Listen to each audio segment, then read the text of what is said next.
Tonight, OBETSEBI-LAMPTEY Interchange to be revamped. President calls for Office of Abidjan Lagos Corridor Management Authority. President tasks public servants to deliver on their mandate. French language to be introduced in upper primary. In other news, don't use office computers to watch porn sites. Indian schools slammed for making students wear boxes to prevent cheating. Otto announces father's death months after wife's death.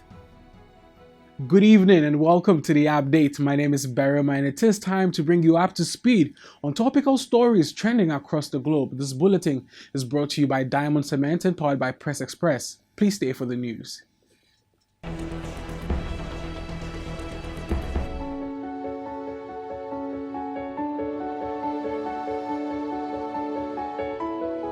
And now let's delve into the stories. President Nana Addo Dankwa Akufo-Addo has officially cut sod to mark the beginning of construction west on the OBETSEBI-LAMPTEY Interchange in Accra. The redevelopment of the OBETSEBI-LAMPTEY Circle in Accra into an interchange is to help ease traffic congestion on that corridor which links Kaneshie, Graphic Road, Nkrumah Circle and Mamprobi. The first phase consists of two-tier interchange with storm drains and culverts beneath the Graphic Road.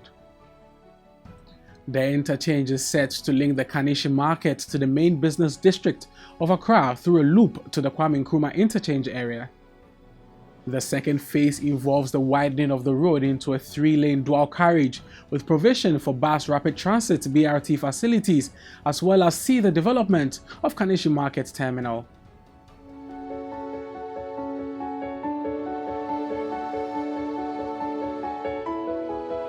Also, President Akufo-Addo on Friday urged member countries of the Abidjan-Lagos Corridor Highway Development Project to urgently establish an office of the Abidjan-Lagos Corridor Management Authority (ALCOMA) for successful implementation of the project. This, he said, would ensure that issues relating to land acquisition and ownership, which have the tendency to impact negatively on the project, were thoroughly managed to prevent any hitch in the implementation of the project. He expressed the government of Ghana's ability to host the secretariat of the authority since it had the environment to do so. However, it would respect the final decision of member countries. President Akufo-Addo made a commendation in an address read on his behalf by Vice President Dr. Mahmoud Bawumia at the opening of the 13th Ministerial Steering Committee meeting for the Abidjan-Lagos Corridor Highway Development Project in Accra. The Abidjan-Lagos Steering Committee was commissioned by heads of state of the 5 participating countries in 2014 to oversee the successful implementation of the project. The project would involve the construction of a 1,080-kilometer highway through major commercial and administrative cities of Ghana, Nigeria, Togo, Benin and La Côte d'Ivoire. The meeting attracted ministers of roads and infrastructure, trade and industry, as well as infrastructure and technical commissioners from 5 partner countries in the SAP region and the African Development Bank to discuss the progress made so far towards the mobilization of resources to finance the project.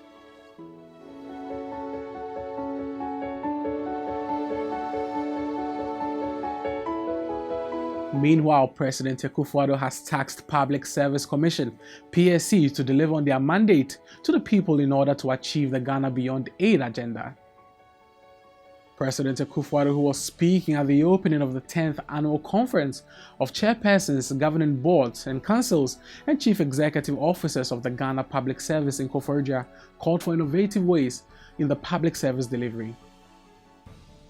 He told the governing board and chief executive officers of the various public service institutions that Ghanaians were more discerning and therefore their demand for better public service delivery was high, and it was imperative for them to be innovative to change the trend. President Akufo-Addo said the business as usual attitude in the public service should be a thing of the past, adding that there is a need for a paradigm shift in mentality, behavior and attitude in the public service of today.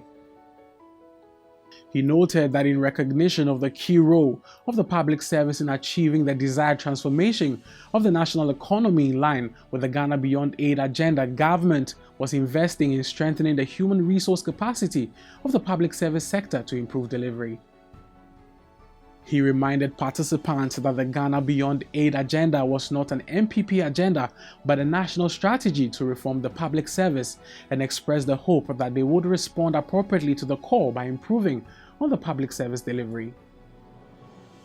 A Supreme Court Judge, Justice Kwesi Enin-Yeboah, who chaired the opening, said leaderships of the various public service institutions must adopt mechanisms to uphold integrity and honesty, and boards and management must deliver on their mandate.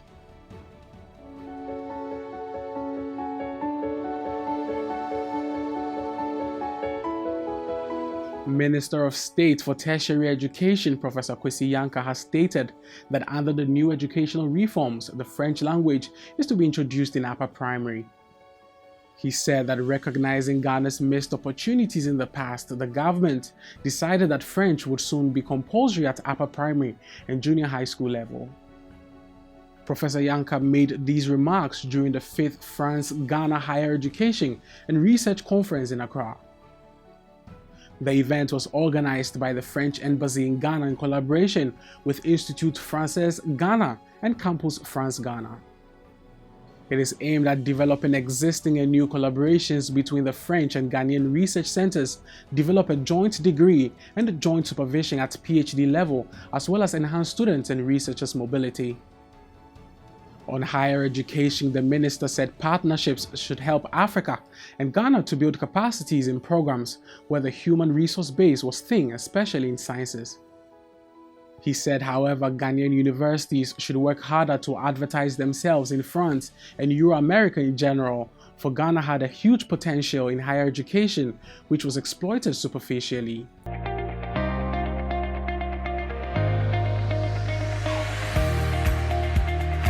And now, government institutions, departments, and agencies have been encouraged to develop security policies to secure their critical information from getting leaked into the public sphere. Additionally, they must put in place mechanisms that would restrict workers from using office computers to visit porn sites and download materials from the internet during working hours. Director of Cybercrime Unit of the Criminal Investigations Department (CID) of the Ghana Police Service Assistant Commissioner of Police, Herbert Gustav Janssen, who gave the advice that the risk in attracting virus from porn sites was high. Official computers cannot be used to visit porn sites and download personal materials, but these things are happening in our institutions. Policies must be developed so that some of these things would not get out of hand, he stressed. The workshop, which formed part of the national effort to raise awareness on cybercrime and cybersecurity, was aimed at engaging the agencies on the trend of cybercrime and how they could protect themselves from becoming vulnerable. ACP Janssen said computers could be infected with viruses from email attachments, downloading files, visiting infected websites, and using removable media such as pen drives. In this regard, he cautioned against accepting different pen drives for one computer, saying lots of pen drives moving from one computer to the other infect almost everything, and through that, a government information could be sent out.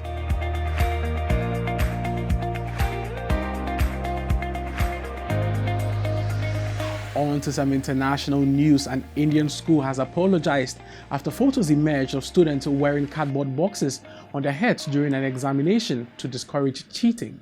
The Bhagat Pre-University College in Haveri, in India's southwestern Karnataka state, implemented a trial run of the new measure last Wednesday, according to school management head MB Satish. A staff member photographed students sitting in neat rows with their heads obscured by cardboard boxes. The front of the boxes had been cut out, allowing students to see their desk and examination sheets, but restricting their vision, similar to blinkers used on horses. Before long, the school was facing widespread criticism on social media, even government officials weighed in, with the State Minister of Education saying in a tweet that the school's practice was unacceptable, according to CNN News. The school has provided authorities with a written explanation of the trial and an apology.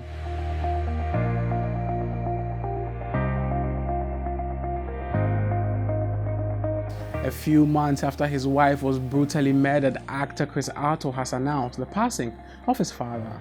Even though some news outlets reported the demise of Otto, who was 92 years old at the time of death, Chris did not comment up until he disclosed the news in a post on Instagram today. Chris Otto announcing the death of his father shared some fond memories of his dad on social media. He said, Fred Otto, 1927 to 2019. My father always said, believe in yourself, me, you can do anything. It may seem impossible at first, but never impregnable. We extend our condolences to our dear friend Chris.